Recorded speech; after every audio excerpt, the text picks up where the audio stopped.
Story 1 of 5. Australia's RBA raises interest rates amid inflation surge from Iran war. Australia's RBA raises interest rates amid inflation surge from Iran war. Here's what every outlet agrees on. The Reserve Bank of Australia, RBA, raised the official cash rate by 25 basis points to 4.35% on May 5, 2026, marking the third consecutive hike in 2026. Inflation in Australia rose to 4.6% in the 12 months to March 2026, the highest since September 2023, driven by a 32.8% monthly surge in automotive fuel prices. The US-Iran war, which began on February 28, 2026, led to the effective closure of the Strait of Hormuz, causing a global oil price shock and pushing crude oil prices above $120 a barrel. The RBA's baseline forecast predicts annual economic growth will slow to 1.3% in 2026, with unemployment peaking at 4.7%, up from 4.3%. The RBA's statement on monetary policy forecasts headline inflation to peak at 4.8% in the June quarter of 2026, with underlying inflation at 3.8%. But not all outlets told the same story. The Guardian states the RBA's cash rate is at its post-COVID high of 4.35%, while ABC notes it matches the February 2025 level before the rate-cutting cycle began, implying a return to pre-easing levels. Newscomer reports that the RBA expects inflation to peak at 5.2% in adverse scenarios, while ABC states the RBA does not predict a recession even in these scenarios, only a stall in GDP growth. ABC suggests the RBA could pause rate hikes to assess the budget's impact, while Newscomer's Deloitte partner Stephen Smith argues the RBA should wait to see broader price effects before pausing. This story was covered by ABC News, The Guardian, and news.com.au. Story 2 of 5. Deadly hantavirus outbreak suspected on cruise ship MV Hondius in Atlantic Ocean. Deadly hantavirus outbreak suspected on cruise ship MV Hondius in Atlantic Ocean. Here's what every outlet agrees on. 3 passengers have died from suspected hantavirus outbreak on the MV Hondius cruise ship, a Dutch couple, 70 and 69, and a German national, date of death, May 2nd. One British passenger, 69-year-old, is in intensive care in Johannesburg, South Africa, with confirmed hantavirus infection. The cruise ship MV Hondius is operated by Oceanwide Expeditions and was traveling from Argentina to Cape Verde with stops in South Georgia and St. Helena. The ship was refused permission to dock in Cape Verde due to public health concerns, leaving 149 passengers and 70 crew members stranded. The first passenger to die was a 70-year-old Dutch man on April 11th, and his body was disembarked on St. Helena on April 24th. But not all outlets told the same story. The Guardian and ABC state that the Dutch couple were the first to die, but Article 3, Newscomer, mentions a German national died on May 2nd, while The Guardian and ABC mention the German death but do not specify the date of death in the same way.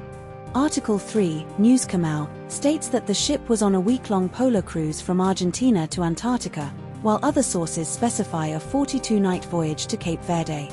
Article 10, Newscomer, mentions the ship as MH Hondius, while all other sources refer to it as MV Hondius.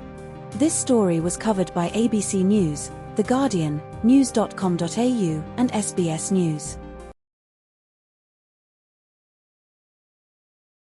Story 3 of 5. Newborn baby dies at Wagga Wagga Riverside homeless camp, housing crisis highlighted. Newborn baby dies at Wagga Wagga Riverside homeless camp, housing crisis highlighted. Here's what every outlet agrees on.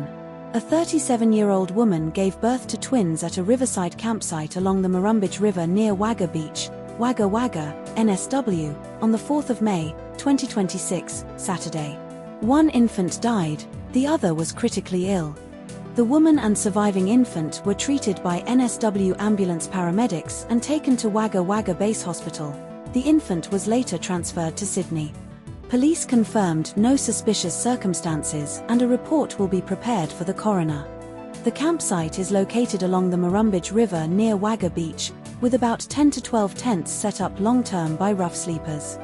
Wagga Wagga has a social housing waitlist of 674 households as of March 2026, with wait times of 4 to 7 years for Level 1 clients, most in need. But not all outlets told the same story. The SMH and ABC state the surviving infant was transferred to Sydney, but News Kamau only mentions the mother and infant were taken to Wagga Wagga Base Hospital without specifying transfer details. News Kamau and SMH say the woman had been living at the campsite for months, but News Kamau does not specify the duration, 5 months, as clearly as SMH. The ABC and Guardian mention a community meeting was held or planned, but News Kamau and SMH do not reference this specific event. This story was covered by ABC News, The Guardian, news.com.au, and Sydney Morning Herald.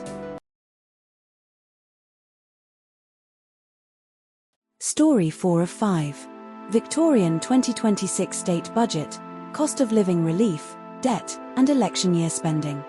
Victorian 2026 State Budget, Cost of Living Relief, Debt, and Election Year Spending. Here's what every outlet agrees on. Victoria's net debt is projected to reach $199.3 billion by 2029-30, up from $165.3 billion in 2025-26. The state's annual interest payments on debt are forecast to rise from $8.9 billion in 2026-27 to $11.8 billion by 2029-30. The budget includes a $759 million package for a 20% discount on car registrations and $433 million to extend free public transport until May 31st, then half-price fares for the rest of 2026. Victoria's operating surplus for 2025-26 is $727 million, the first surplus since 2018-19, with a projected $1 billion surplus in 2026-27. The budget allocates $2.5 billion over 4 years for Thriving Kids, a replacement program for NDIS recipients with autism, and $2.2 billion for disability support in schools. But not all outlets told the same story. The Guardian states Victoria's net debt was $165.8 billion at June 2026, while The Age and ABC report it as $165.3 billion in 2025-26. The Age reports the budget includes $1.145 billion from the Lottery Corporation for a license extension, but this detail is not mentioned in ABC or Guardian articles. ABC states the budget includes $222 million for police, while The Age reports $200 million for jail capacity and youth courts, with only partial overlap in funding details. This story was covered by ABC News, The Guardian, news.com.au, and The Age. Story 5 of 5. Arsenal reach Champions League final after beating Atlético Madrid in semis. Arsenal reach Champions League final after beating Atlético Madrid in semis. Here's what every outlet agrees on. Arsenal reached the Champions League final for the second time in their history, first since 2006, after a 1-0 win over Atlético Madrid in the second leg of the semi-final, 2-1 aggregate. Bukayo Saka scored the decisive goal for Arsenal in the 44th minute, tapping in a rebound after Jan Oblak parried Leandro Trossard's shot. The match took place at the Emirates Stadium in London on May 5, 2026, with Arsenal keeping a 9th clean sheet in the Champions League this season. Arsenal will face either Paris Saint-Germain or Bayern Munich in the final at the Puskás Arena in Budapest on May 30, 2026. Arsenal's previous Champions League final appearance was in 2006, when they lost to Barcelona. But not all outlets told the same story. The Guardian mentions Arsenal's win followed a 1-1 draw in the first leg in Madrid, while ABC does not explicitly state the first leg score, only that Arsenal won 2-1 on aggregate. The Guardian describes the match as a battle royal with Arsenal fans making the atmosphere hostile for Atletico, while ABC notes the fireworks were more of a loud display rather than intimidating. This story was covered by ABC News and The Guardian.